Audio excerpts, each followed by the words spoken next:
نحمده ونصلي على رسوله الكريم اما بعد. د هیواد په دې تاریخي شیبو کې محترمو مجاهدینو ورونو ته او هغه چاته چې د اسلامي امارت سره مخالفت کړی یا کوي هغوی ته خپل ګران ولس ته او په پای کې بهرنیانو ته څو خبرې عرض کول غواړو.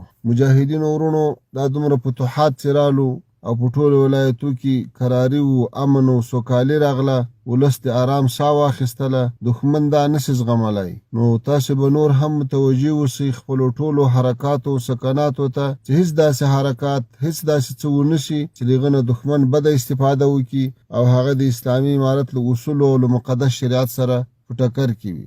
عرض هم دا ده چې له ټولو هغو حرکاتو نه باید مجاهدین پرهیز وکړي چې هغه د یو باعزته درانه شخصیت له شان سره مناسب نه وي. هر مجاهد په هر ځای کې چې وي هغه د اسلامي امارت پالیسي او کړنې تمثیلوي، نو ځکه باید له داسې څه نه ډډه وشي چې هغه د باندې د خلکو په اذهانو کې ښه اثر ونه لري. ټول حرکات او سکنات باید له اسلامي شریعت سره برابر وي، له بې ځایه ګرځېدا او له ډېرو عکاسیو او هر څوک په خپل سر باندې د اسلامي امارت په نمایندګۍ له غږېدلو د دې ټولو نه باید پرهیز وکړي، ځکه هر کار ته مسؤلین ټاکل شوي دي. د بل په کار کې مداخله هم یوه نوعه بې اطاعتي ده. نو په دې برخه کې هم تاسې باید ډېر متوجه واوسئ. همدارنګه چې کله له ولس سره مخ کېږئ، له ښاریانو سره مخ کېږئ، په ډېر ښه انداز، په ډېر درانه انداز، په ډېر اخلاقي انداز باید له هغوی سره برخورد وکړئ، تر څو هیڅوک داسې ذهنیت وانخلي چې له ما سره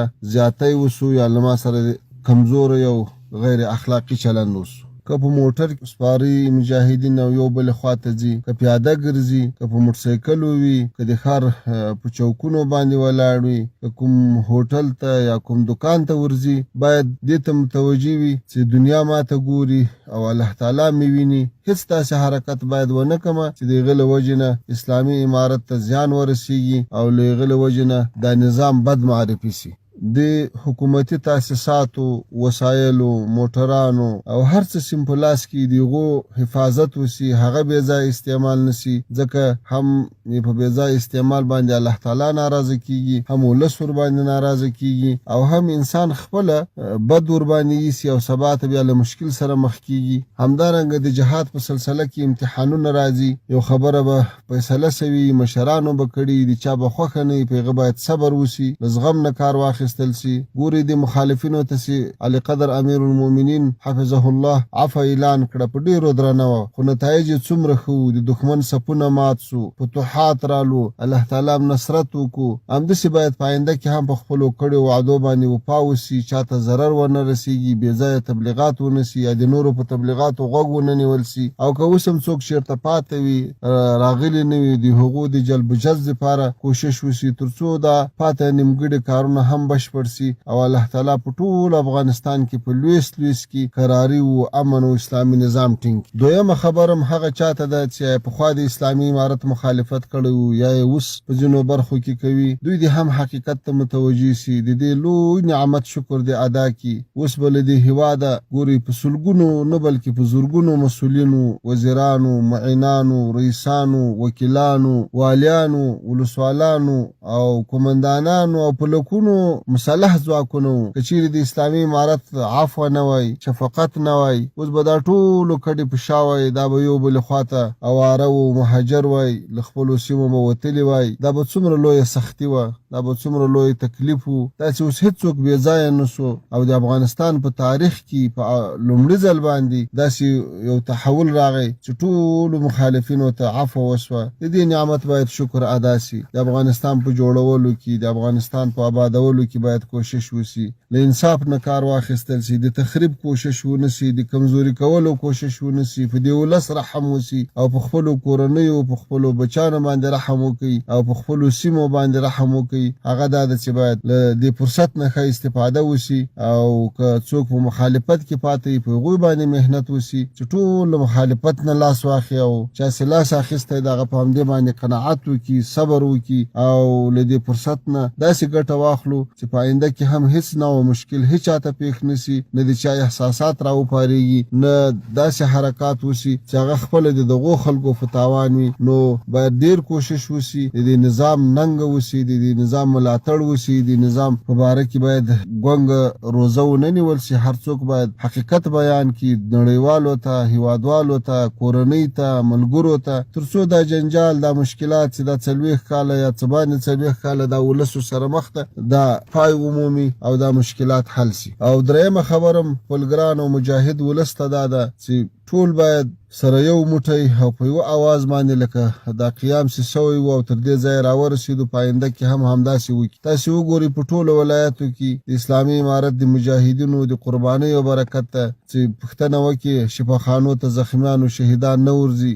د ورځې چې به په سلهاوو شهیدان کېدل، په سلهاوو کسان به زخمیانېدل، د هغو ټولو مخه ونیول سوه، لارې خلاصې سوې، اقرباو سره ولیدل، ښارونه او اطراف سره وصل سو، ټولو مشکلاتو ته د پای ټکی کېښودل سو. دا د الله تعالی ډېر لوی لوی نعمتونه دي او بیا هیچ چاته ضرر هم ونه رسېدو، نظم هم ټینګ سو. د دې هر څه باید شکر ادا سي او دښمنانو ته دا موقع ور نه کړل سي چې د موږ تاسې په منځ کې، د ولس په منځ کې بیا د تفریقو کوشش وکړي، بیا د تبلیغاتو کوشش وکړي، بیا منفي پروپاګند وکړي. دا ډېر لوی نعمت ته، دا ډېر لوی فرصت ته چې د هېواد له شماله تر جنوبه، له شرقه تر غربه ټول هیوادوال سره یو سوي دي، نه د قوم، نه د ژبې، نه د سمت، نه د منطقې، هیڅ نوع تبعیض نسته او یو بل ته لاسونه ورکړي دي. دا د خدای تعالی ډېر لوی احسان ده او د دې باید ډېره قدرونه وشي. د اسلام د دښمنانو، د وطن د دښمنانو دغه حالت په دې وطن باندې نه لورېږي، نو د سیسې بم جوړوي، تبلیغات به هم کوي، له وړې خبرې نه به غټه هم جوړوي او اختلافات به هم پیدا کوي، تشویشونه به هم اچوي. د هیڅ ته باید غوږ ونه نیول شي او په الله تعالی باندې بروسه وشي، اعتماد وشي او په دې خپل اسلامي حکومت او اسلامي نظام باندې اعتماد وشي او کوشش وشي چې د ټولو په هڅو باندې ټولو مشکلاتو ته د پای ټکی کېږدو. نړیوالو ته او خصوصا د امریکا متحده ایالاتو ته دا ویل غواړو چې تاسې په افغانستان کې ټول اپشنونه وکارول، د فشار ټول وسایل هم وکارول، 20 کال هم دلته ډېر مصارف وکړو، ډېر کسان هم دلته تلف سو، افغانانو ته هم ډېر تکلیفونه ورسول، خو چې څه هم ترلاسه نه کړو، له دې بعد باید له هغه تېرو نه عبرت واخیستل سي. اوس د افغانستان د اسلامي امارت مجاهدینو د افغانستان په ټولو ولایتو کې نظم راوستی، اصول یې پیاده کړي، ولس یې له جنجاله خلاص کړی ده او بهترین امن راغلی ده. اوس د دې په ضد باندې نورې دسیسې جوړول په داسې حال کې چې امریکا له خپل ټول قوت سره، له خپلې ټولې توانایي سره، له خپلې ټولې توجه سره چې رئیس جمهور یې مستقیما د کابل هوایي ډګر ته متوجه ده، خو د یوه هوایي ډګر مدیریت نشي کولی، نظم نشي راوستلی. په ټول هېواد کې قراري ده، آرامي ده، سوکالي ده، خو یوازې کابل په هوایي ډګر کې ګډوډي ده او هلته هوایي ډزې کېږي، هلته په ولس باندې ډزې کېږي، هلته هېوادوالو ته تشویشونه پیدا کېږي. نو له دې هر څه نه باید ډډه وشي او په دې ملت باندې نور فشار اچول، د بندیزونو هڅه کول، نړیوال هڅول، دا اخلاقي جرم ده، دا مناسب نه ده. نور باید د افغانستان په مجاهد او مظلوم ولس باندې ټول نړیوال رحم وکړي او داسې اسلامي امارت نړیوالو سره مثبتې اړیکې غواړي، هغوی باید له دې فرصت نه استفاده وکړي او نور داسې څه ونه کړي چې هغه هم د ولس په تاوان او هم د نړیوالو په تاوان وي. دا چې امریکا یې واري په افغانستان کې او د هغوی ملګرو په افغانستان کې بمونه ورول، جنګونه یې کول، آبادۍ یې نړولې، اوس په هغو باندې زړه یخ نه سو. اوس بیا کوشش کوي چې په افغانستان باندې اقتصادي فشار راولي، د افغانستان اقتصاد ته صدمه ورسیږي. د ټول افغانستان هوایي ډګرونه د کابل د هوایي ډګر له امله او دلته د امریکایانو د وجود له امله له رکود سره مخامخ دي او بند دي. دا په دې ولس باندې یو ظلم ده. همدارنګه هغه څه چې دوی کوي او اعلانوي چې ټول ولس ته تشویش اچولی ده، اعلانات کوي او خپل خلک یا خپل پاتشوني یا خپل پلویان له یو غیر قانوني لارې نه باسي، نو دا هم نامناسبه ده. هیڅ وګړی د دنیا په هیڅ کونج کې هیڅ چېرته هم محصور نه ده. هر څوک کولی چې هر هیواد ته د ویزې له لارې ولاړ شي، د پاسپورټ له لارې ولاړ شي، له قانوني لارې نه ولاړ شي او دا کار هر وخت کېدای سي. داسې اوس دوی د زور له لارې دا کار کوي، دا هم د دوی یوه نوعه ناکامي ده او دا هم نړیوال اصول تر پښو لاندې کول دي او یا په نړیوالو باندې د فشار غږونه کوي. دا هم یو نوعه د کمزوري او د ماتې نښه ده. له دې نه باید ډډه وشي. اسلامي امارت مثبتو اړیکو ته ژمن ده، دوه اړخیزو اړیکو ته ژمن ده، پالیسي لري او نظام لري او ادارې لري. نو د ټولو سره باید مثبت تعامل وشي او نور له هغو حرکاتو نه ډډه وشي چې نه د امریکا په ګټه دي او نه د افغانستان په ګټه دي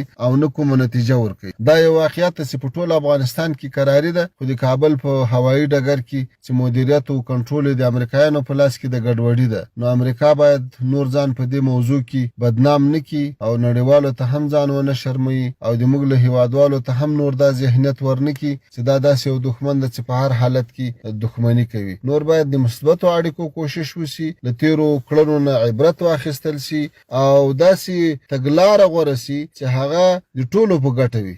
رسنۍ ونه هڅول سي، پلویان ونه هڅول سي چې وړه خبره چیرته پیدا کړي. تاسې وګورئ په 14 ولایاتو د افغانستان کې کوشش روان ده چې چیرته یو منفي خبره پیدا سي او له هغه نه یو لویه ډنډوره جوړه سي او له هغه نه بده استفاده وسي. الحمدلله چې وضعیت دومره کنټرول او منظم ده